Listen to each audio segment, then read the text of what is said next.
အောင်စပူစက်တွေနဲ့ကျွန်တော်မိသားစုပြိတ္တများရဲ့အဓိကအလူဖြစ်ပါတယ်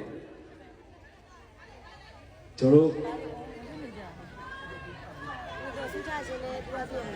Together with Osborne Family Group ကနေဦးဆောင်ပြီးတော့ Osborne ဇက်တဲ့မိသားစုပြိတ္တအားလုံးရဲ့စုစုပေါင်းလူတန်းငွေ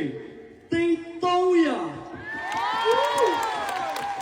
ကျွန်တော် Forever Osborne Family Charity Group ကနေပြီးတော့ဦးဆောင်ပြီးတော့မိသားစုအားလုံးစုစုပေါင်းလူတန်းငွေ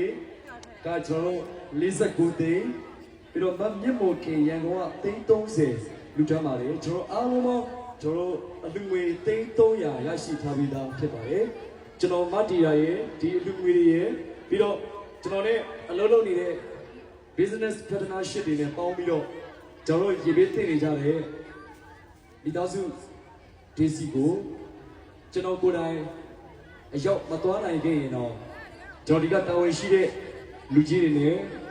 ကျွန်တော်အဖွဲ့ကမိသားစုများနဲ့အားလုံးလာရောက်ပြီးတော့လူတန်းပြီးသွားမှာဖြစ်ပါတယ်ဝန်စားရေးကျွမ်းအလုပ်လုပ်နေကြပေမဲ့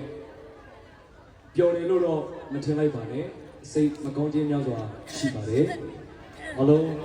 ကပ်ဘေးဒုက္ခအန္တရာယ်တွေမှကင်းဝေးပါစေလို့လည်းဆုတောင်းပေးပါတယ်အလုံးကျေးဇူးများတင်ပါတယ်